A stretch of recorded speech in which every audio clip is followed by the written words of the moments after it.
علی بھائی اگلا سوال ہے، ہمارے ہاں عموماً حنفی علماء یعنی بریلوی اور دیوبندی حضرات کی جانب سے رمضان المبارک میں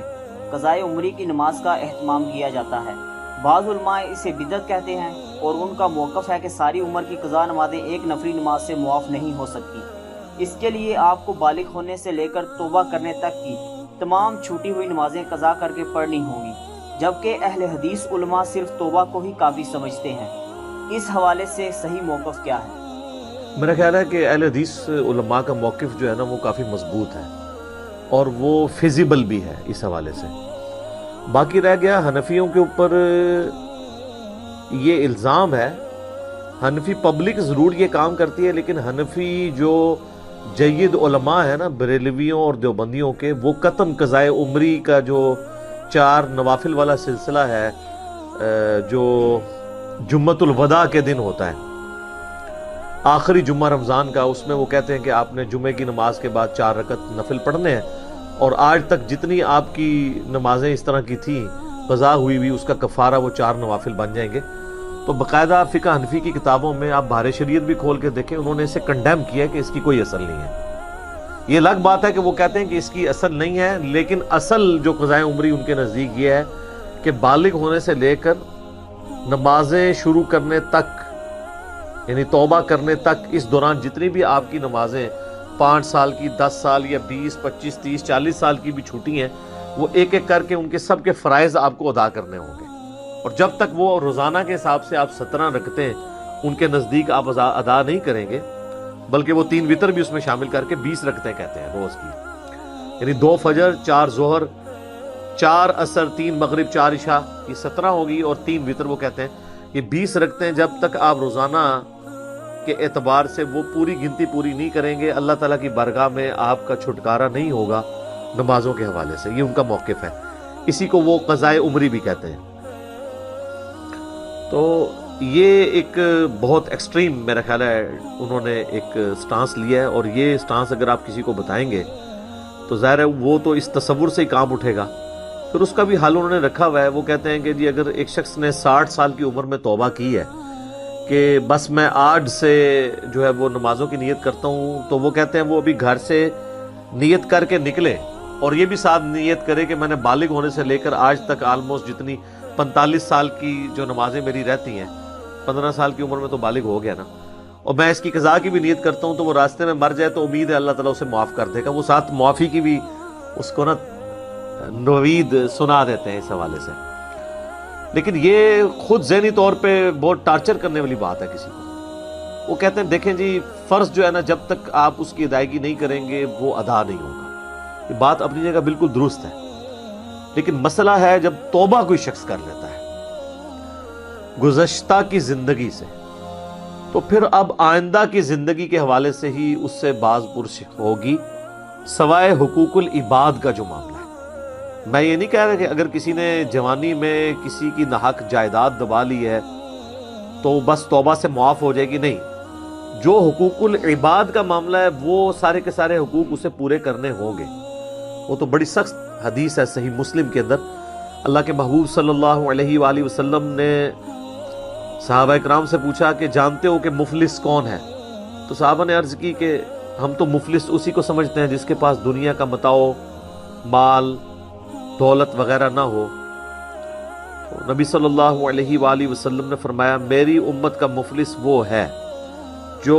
قیامت والے دن ڈھیروں ڈھیر نیکیاں لے کر آیا، پہاڑوں کے برابر، جس میں حج، عمرے اور نمازوں کی نیکیاں بھی تھیں،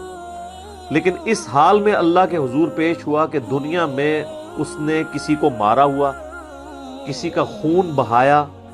کسی کو ڈرایا اور دھمکایا ناحق۔ تو وہ لوگ قیامت والے دن آ کر اللہ تعالیٰ سے کہیں گے کہ آج ہمیں بدلہ چاہیے۔ اب آخرت کی زندگی کی جو کرنسی ہے وہ تو نیکیاں ہیں، نوٹ تو ہے نہیں ہے، اور معافی تلافی بھی زبانی کلامی ہو نہیں سکتی۔ تو اللہ تعالیٰ فرمائے گا کہ اب اس کا حل یہ ہے کہ اس شخص کی نیکیاں تمہارے نام اعمال میں ڈالی جائیں گی، تب بدلہ اترے گا۔ تو وہ ایک ایک کر کے اس سے نیکیاں لینی شروع کریں گے حتیٰ کہ اس کا نام اعمال خالی ہو جائے گا، وَلِعَوْذُ بِاللَّهِ تعالیٰ۔ یہ مولانا شریف نہیں، صحیح مسلم شریف ہے۔ پھر ابھی بھی کچھ لوگ باقی ہوں گے جنہوں نے جو ہے وہ اپنا بدلہ لینا ہوگا، تو اللہ تعالیٰ فرمائے گا کہ اس کی نیکیاں تو ختم ہو گئی ہیں، اب ریورس ریاکشن شروع کرتے ہیں کہ جن لوگوں نے اس سے بدلہ لینا ہے نا، وہ اپنے گناہ اس کے نامہ مال میں ڈالنا شروع کر دیں، حتیٰ کہ الٹیمیٹلی اسے جہنم کا حکم ہو جائے گا۔ اور کئی لوگ اس کی نیکیاں لے کر جو دنیا میں زیادتیاں کی ہوئی ہوں گی لوگوں کے ساتھ اس نے، وہ تو بچ جائیں گے، اور اس کی ساری نمازیں، حج، زکوٰۃ اور بڑی بڑی نیکیاں وہ تو اس سے جاتی رہیں گی۔ یہ حقوق العباد کا معاملہ بڑا سخت ہے۔ البتہ جہاں تک حقوق اللہ کا تعلق ہے، اس میں اللہ تعالیٰ نے معافی والا معاملہ کیا ہوا ہے۔ صحیح مسلم میں حدیث ہے، اللہ کے محبوب صلی اللہ علیہ وآلہ وسلم نے فرمایا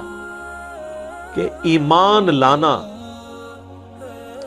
پچھلے کے جتنے گناہ اگلے جو گزر چکے، ان کو ہم اردو میں بولتے ہیں اگلے گناہ جو پہلے گزر چکے، ان کو معاف کر دیتا ہے ایمان لانا۔ اللہ کی راہ میں ہجرت کرنا اگلے کے سارے گناہوں کو معاف کر دیتا ہے، اور حج مبرور جو مقبول حج ہے وہ بھی اگلے کے سارے گناہوں کو معاف کر دیتا ہے۔ یہ تین اعمال۔ لیکن یہ بھی گناہ جو ہیں وہ والے گناہ جن کا تعلق حقوق اللہ سے ہے۔ حقوق العباد جو ہے نا، وہ بندوں نے ہی معاف کرنے ہیں، آپ نے دنیا میں معاف کروانے ہیں ان سے،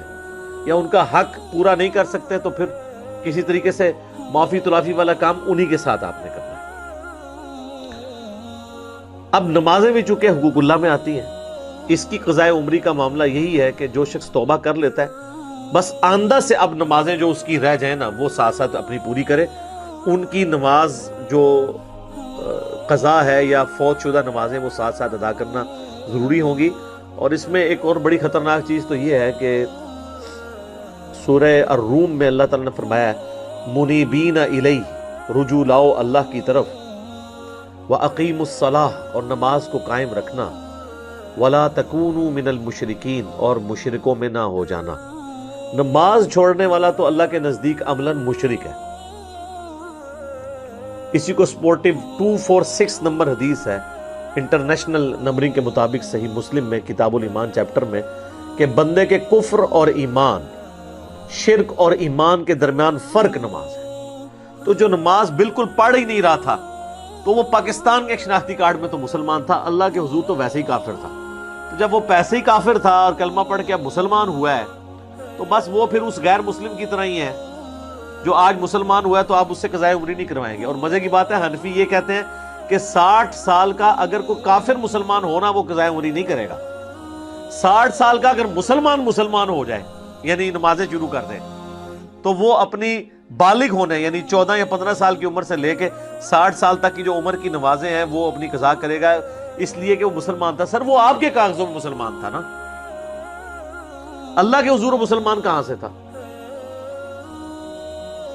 جامعہ ترمذی میں حدیث ہے، عبداللہ بن شقیق تابعی کہتے ہیں کہ صحابہ کرام نماز چھوڑنے کے علاوہ کسی گناہ کو کفر شمار نہیں کرتے تھے، تارک الصلاۃ کو وہ کافر سمجھتے تھے۔ یہ چھوٹی بات ہے۔ تو اگر حنفیوں کا زیادہ مسئلہ ہے تو وہ یہی سمجھ رہے ہیں کہ اب یہ مسلمان ہوا ہے تو خدا کے لیے اب اسے نمازیں پڑھنے دیں، پھر ساتھ ساتھ جو نمازیں وہ پوری کرے گا۔ باقی اللہ تعالیٰ نے آٹومیٹکلی آپ کے لیے ایک قضاء عمری اس حوالے سے معاملہ رکھ دیا کہ جو آپ نفلی عبادات کرتے ہیں، جو ہماری فرض نمازوں کے ساتھ جڑی ہوئی نفلی عبادات ہیں،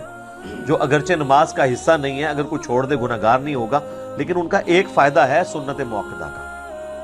کہ سنن ابی داؤد میں حدیث ہے کہ نبی صلی اللہ علیہ وآلہ وسلم نے فرمایا قیامت والے دن جب کسی شخص کے فرائض میں کوتاہی نکلے گی تو اللہ تعالیٰ فرمائے گا میرے بندے کی نفلی عبادتیں تولو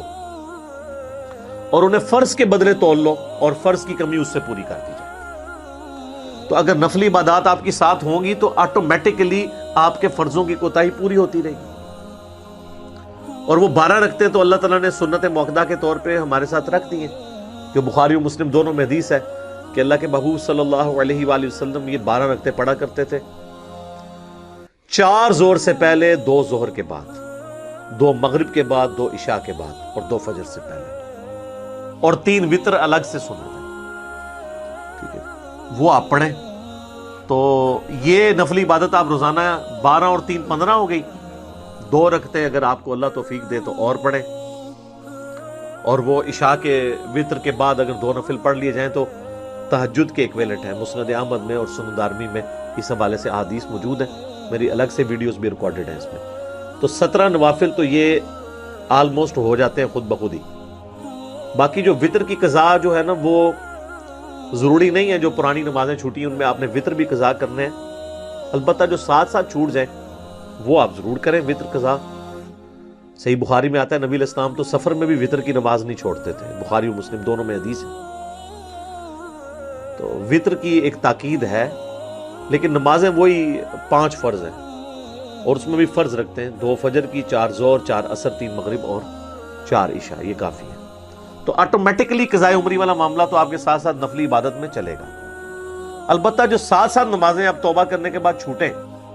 وہ آپ نے پھر ساتھ ساتھ پڑھنی ہے. اگر کوئی بھول جائے یا سو گیا تو جب وہ اٹھے گا تو اس کے لیے نماز کا وقت وہ ہو جائے گا. مثلا اگر ایک شخص زور کے بعد اس کی آنکھ لگی اور جا کے عشاء کے وقت میں کھلی تو بس عشاء کے وقت میں جا کے عصر مغرب عشاء پڑھ لیں. اس کی روٹین نہ بنائے, یہ نہ میں اس کی کوئی ترغیب دلا رہا ہوں کہ روزانہ فجر آپ 10 بجے اٹھ کے پڑھیں یا 8 بجے آفس جانے سے پہلے پڑھیں, کبھی کبھار. تو یہ جو کہا تھا نماز قضا, اکثر لوگ پوچھ رہے ہیں قضا نماز کا طریقہ بتائیں جی. وہ طریقہ کیا یار, جو نماز رہ گئی اس کو پڑھ لو, اور زبان سے تو نیت کرنی بھی نہیں ہوتی, دل میں وہ آپ کے لیے وہی ہے. اگر آپ لیٹ اٹھے ہیں تو آپ کہیں میں فجر کی نماز پڑھ رہا ہوں, اپنے دل میں نیت کریں. اس میں یہ نہیں کہنا ہوتا کہ آج جالی جڑی فجر رہ گئی سی او میں قضا کر رہا ہوں, یا جڑی کال والی رہ گئی سی وہ کر رہے ہیں. بس اپنے ذہن میں حاضر کی کہ نماز ہے, وہ نماز کا وقت آپ کے لیے وہی.